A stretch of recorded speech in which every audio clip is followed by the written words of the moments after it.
SV news కు స్వాగతం. ముందుగా హెడ్లైన్స్. దేశ ప్రజలకు గుడ్ న్యూస్ చెప్పిన కేంద్ర ప్రభుత్వం.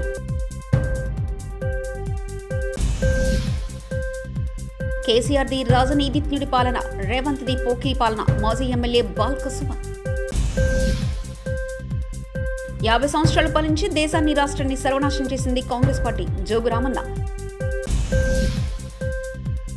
తల్లిదండ్రులకు ఆలయం నిర్మించి పూజలు చేస్తున్న కుమారులు. ఏలూరులో సీఎం జగన్ సభ, బస్సుల కోసం ప్రైవేట్ పాఠశాలలకు సెలవు. నా కోసం 2 బటన్లు నొక్కండి జగన్. దేశ ప్రజలకు కేంద్ర ప్రభుత్వం శుభవార్త చెప్పింది. ప్రధానమంత్రి సూర్యోదయ్ యోజన పథకం కింద రూఫ్ టాప్ సోలార్ ఇన్స్టాలేషన్కు ఇస్తున్న సబ్సిడీని భారీగా పెంచేందుకు సిద్ధమైనట్లు ప్రకటించింది. ఇప్పుడు 40% సబ్సిడీ ఇస్తుండగా దాన్ని 60% పెంచేందుకు సిద్ధమైనట్లు కేంద్ర పునరుత్పాదక ఇంధన శాఖ మంత్రి ఆర్కే సింగ్ ప్రకటించారు. ఇంతకు ఈ పథకం వివరాలేంటో ఓసారి చూద్దాం. దేశంలో విద్యుత్ వినియోగం నానాటికి పెరిగిపోతుంది. దీంతో పెరుగుతున్న విద్యుత్ వినియోగానికి అనుగుణంగా పునరుత్పత్తి ఇంధనాన్ని వినియోగించుకునేలా సౌర వ్యవస్థ ద్వారా విద్యుత్ పొందేందుకు వీలుగా సోలార్ సిస్టమ్ను అందిస్తుంది కేంద్ర ప్రభుత్వం. అయితే సోలార్ సిస్టమ్ ఏర్పాటు చేసుకోవాలంటే బారుగా ఖర్చు చేయాల్సి ఉంటుంది. కేసీఆర్ ది రాజనీతిజ్ఞ పాలన, రేవంత్ ది పోకిరి పాలన అని మాజీ ఎమ్మెల్యే బాల్క సుమన్ విమర్శించారు. తెలంగాణలో రాక్షస రాజ్యం నడుస్తూ ఉంది, రాక్షస పాలన నడుస్తూ ఉంది.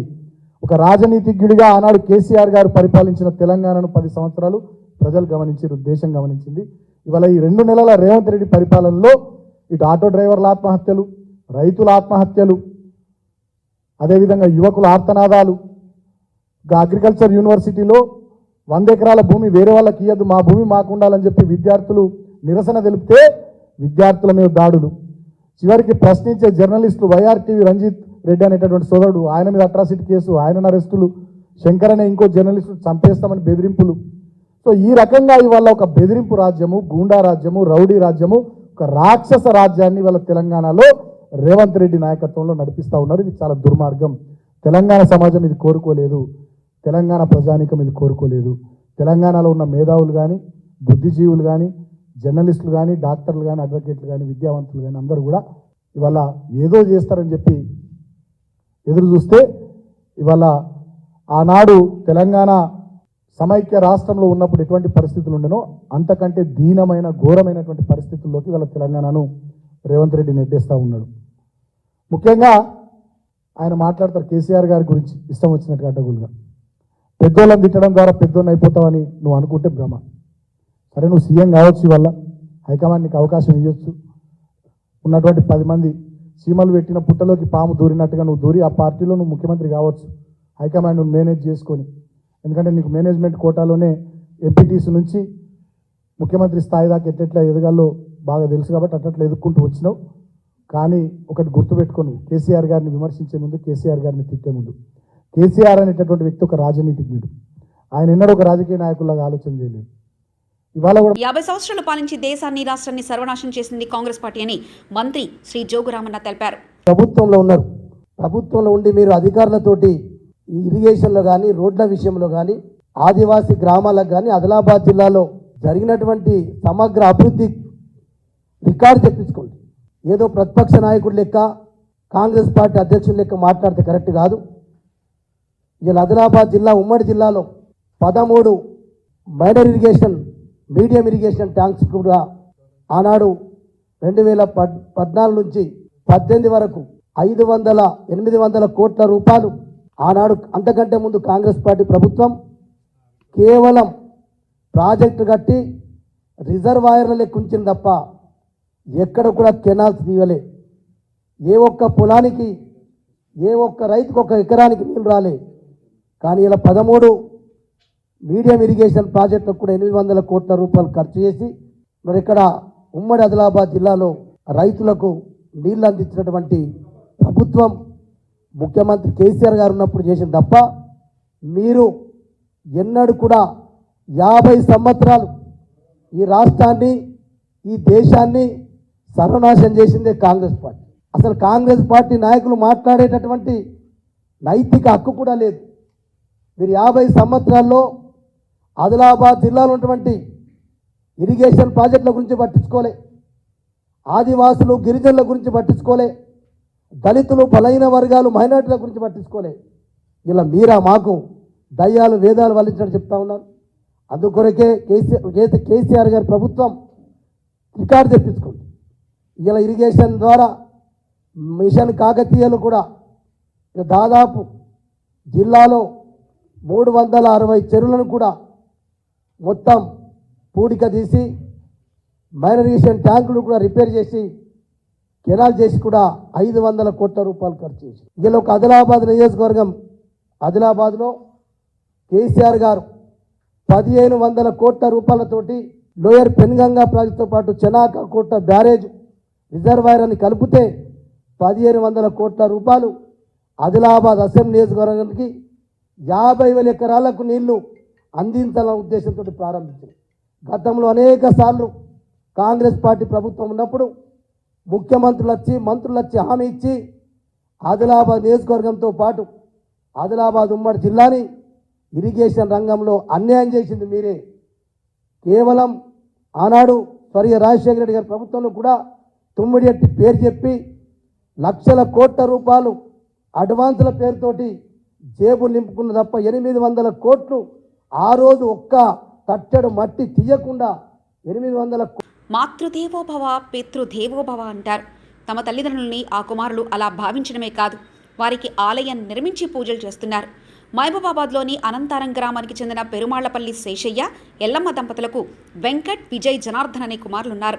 తల్లిదండ్రులు కష్టపడి కూలి పనిచేసి కుమారులను ఉన్నతులుగా తీర్చిదిద్దారు. వెంకట్ ఈఎస్ఐ ఆసుపత్రిలో ఫార్మసిస్టుగా, విజయ్ విద్యుత్ శాఖలో డీఈగా, జనార్దన్ లైన్మన్గా పనిచేస్తున్నారు. తల్లిదండ్రుల మరణానంతరం వారు తమ వ్యవసాయ భూమిలో 2021లో ఆలయం నిర్మించి విగ్రహాలను నెలకొల్పారు.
ఏలూరులో జగన్మోహన్ రెడ్డి సభకు తూర్పు గోదావరి జిల్లా నుంచి జన సమీకరణ చేశారు. జిల్లాలోని ప్రైవేట్ పాఠశాలకు సెలవులు ప్రకటింపచేసి వాటికి చెందిన బస్సుల్లో జనాన్ని తరలించారు. సీఎం సభకు వేర్వేరు జిల్లాల నుంచి సైతం జన సమీకరణ చేయడంపై సర్వత్రా విమర్శలు వెల్లువెత్తుతున్నాయి.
తాను అధికారంలోకి వచ్చినప్పటి నుంచి 124 సార్లు బటన్ నొక్కి లబ్ధిదారులకు నగదు జమ చేశానని సీఎం జగన్ చెప్పారు. 2024 ఎన్నికల్లో తన కోసం ప్రతి ఒక్కరూ ఒక్కసారి 2 బటన్లు నొక్కాలని ఆయన కోరారు. మళ్ళీ వైఎస్ఆర్సీపీని గెలిపించుకోకపోతే సంక్షేమ పథకాలన్నీ రద్దయిపోతాయని అన్నారు. తెలుగుదేశం జనసేన కూటమికి ఓటు వేస్తే తమకు స్కీమ్లు వద్దని ఆమోదం తెలిపినట్టేనని జగన్ హెచ్చరించారు.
జోగులాంబ గద్వాల జిల్లా ధరూర్ మండలం గద్వాల ఎమ్మెల్యే బండ్ల కృష్ణమోహన్ రెడ్డి జూరాల ప్రాజెక్టు రోడ్డుపై నిరసన ధర్నా. కాంగ్రెస్ ప్రభుత్వం కృష్ణా జలాల నిర్వహణ బాధ్యతలను అప్పగించడంపై, కృష్ణా రివర్ బోర్డు మేనేజ్మెంట్కు అప్పగించడంపై అభ్యంతరం. రాష్ట్ర ప్రభుత్వ నిర్ణయంతో నియోజకవర్గంలోని చెరువులు ఎండిపోవడంతో పాటు ఉమ్మడి పాలమూరు జిల్లా ఎడారిగా మారుతుంది. ఆంధ్రప్రదేశ్ కాంగ్రెస్ పార్టీని గెలిపించడం కోసం పాలమూరు జిల్లాను ఎడారిగా మార్చబోతున్నాడు మన పాలమూరుకు చెందిన మన రాష్ట్ర ముఖ్యమంత్రి రేవంత్ రెడ్డి. మన రాష్ట్ర ప్రభుత్వం నిర్వహణ ఉండాలని మేము ప్రజలని చైతన్యపరుస్తూ ఈరోజు కాంగ్రెస్ ప్రభుత్వాన్ని మేము ఒక విన్నపం ఇస్తున్నాం. మళ్ళీ ఈరోజు కేఆర్ఎంబి అంటే కృష్ణా రివర్ బోర్డు ఈరోజు మన హ్యాండ్ ఓవర్ చేయడం చాలా బాధాకరం. ఇప్పటివరకు కూడా నిన్న రోజు ఒక్కొక్క విధంగా ప్రజలను మభ్యపెట్టే పరిస్థితి తెస్తున్నారు. ప్రజలను మభ్యపెడుతూ ఈరోజు నిన్నటి వరకు మళ్ళా ఈఎన్సీ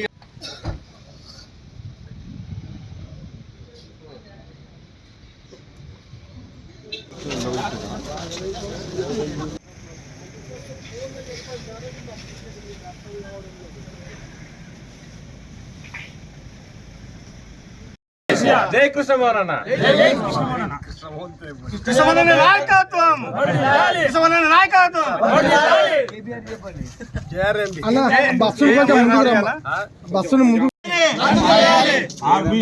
చేతులు లేపండి వెనకవాళ్ళు, చేతులు లేపారు. ఎందుకు చేతులు లేపా వెనకవాళ్ళు? అవుగా చేతులు లేవా?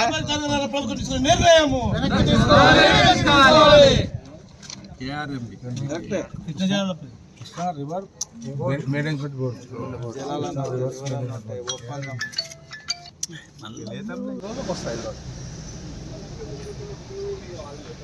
మీరు అందుకొరకే కన్ఫ్యూజ్ అవుతున్నారు. ఉదయంకే చెప్తున్నా మీరు గద్వాలకు బయలుదేరినారా? దేశ ప్రజలకు గుడ్ న్యూస్ చెప్పిన కేంద్ర ప్రభుత్వం.